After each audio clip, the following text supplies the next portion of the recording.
Hello guys, this is Vishwajeet from systematic English speaking channel में आप सभी का स्वागत है। Today I am going to teach the sequence of tense of future indefinite versus present indefinite. तो future indefinite में अब फ्यूचर का चारों भाग होता है और प्रेजेंट सिर्फ इंडेफिनिट टेंस रहता है। तो जो आप इस उदाहरण से समझेंगे, देखिए, वह स्टेशन पहुंचने से पहले मैं वहां पहुंच चुकूंगा। तो मैं वहाँ पहुँच चुकूँगा, ये मैं आपको फ्यूचर परफेक्ट में सिखा चुका हूँ। तो फ्यूचर परफेक्ट है, इधर जितने भी होंगे सब प्रेजेंट इंडेफिनिट टेंस होंगे। देखिए, वह स्टेशन पहुँचने से पहले मैं पहुँच चुकूँगा, तो पहले होगा इधर का सेंटेंस, मैं पहुँच चुकूँगा। I will have reached the station before, वह स्टेशन पहुँचेगा, बिफोर ही रीचेज देयर।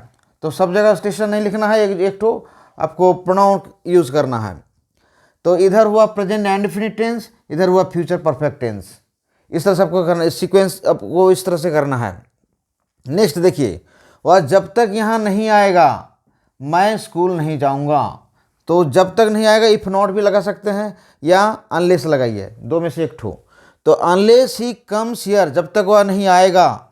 लेकिन इधर देखिए प्रेजेंट इंडेफिनिट टेंस यूज़ किए हैं, और मैं स्कूल नहीं जाऊँगा, I will not go to school. इस तरह से ये भी है, जब तक तुम यहाँ नहीं आओगे वह रोता रहेगा। तो देखिए यहाँ भी प्रेजेंट इंडेफिनिट टेंस है, अनलेस यू कम हियर। अगर इधर इधर रहेगा वह नहीं आएगा तो unless he comes here, third में स्लो नंबर रहेगा तो कम्स हो जाएगा। तो unless you come here he will be weeping. तो प्रेजेंट इंडेफिनिट के साथ फ्यूचर कंटिन्यूअस टेंस यूज हुआ, यहाँ यूज हुआ प्रेजेंट इंडेफिनिट के साथ फ्यूचर इंडेफिनिट, यहाँ यूज हुआ प्रेजेंट इंडेफिनिट के साथ फ्यूचर परफेक्ट। तो ये हुआ sequence of tense, future indefinite versus present indefinite. और अनलेस के जगह में आप इफ नॉट भी दे सकते हैं। अनलेस के जगह में unless equal to if, if plus subject plus not, direct if not नहीं लगाइएगा, if plus subject plus unless you not, इस तरह से ऐसे लिखना है। अगर अनलेस के जगह में, अगर अनलेस लिखने नहीं लिख रहे हैं तो इफ़ नॉट लगाना है। और जब एक ही तरह का सेंटेंस बार बार लिखने की ज़रूरत पड़े तो एक बार अनलेस लगाइएगा, एक बार इफ़ नॉट लगाइएगा। इससे क्या होगा, रिपीटेशन से आप बचेंगे। और इसी तरह इसी का नेगेटिव इंट्रोगेटिव भी होता है। तो पहले इसका स्ट्रक्चर लिख लीजिए। इसका पहले first of all have a screenshot, then I will give you the structures also. Okay, देखिए अब मैं इसका स्ट्रक्चर देने जा रहा हूँ। स्ट्रक्चर को आप अच्छी तरह से समझिए। ये आपका कम्प्लेक्स सेंटेंस हुआ, इसको आप कम्प्लेक्स सेंटेंस कर सकते हैं। Sequence of tense, adverbial clause, आप ये हर तरह से याद रखिएगा। तब देखिए इसको मिटाने जा रहा हूँ।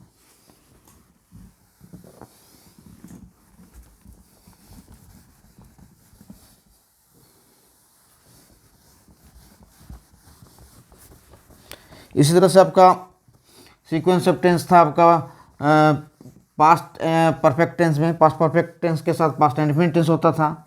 यहाँ पर क्या हो रहा है, प्रेजेंट इंडेफिनिट के साथ सब फ्यूचर टेंस।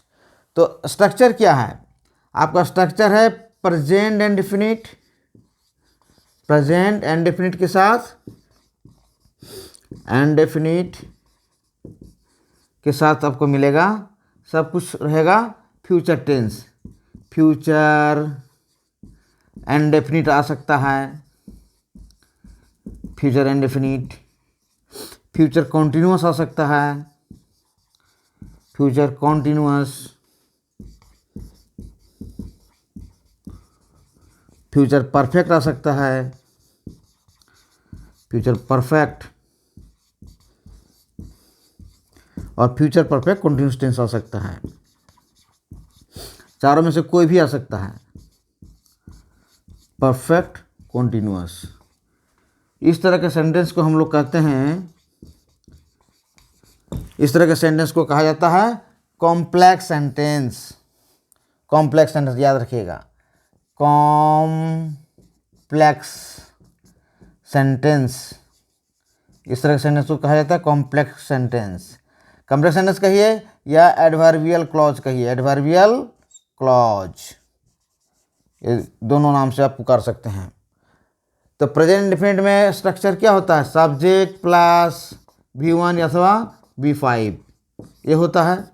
और इसका स्ट्रक्चर तो आपको जानते ही हैं, इसका स्ट्रक्चर इसमें आपका होगा subject plus will plus V1। उसी तरह से इसमें होगा कंटिन्यूस में होगा subject plus will be plus V4। इसमें होगा subject plus will have plus V3। और इसमें तो होगा सब्जेक्ट प्लस विल हैव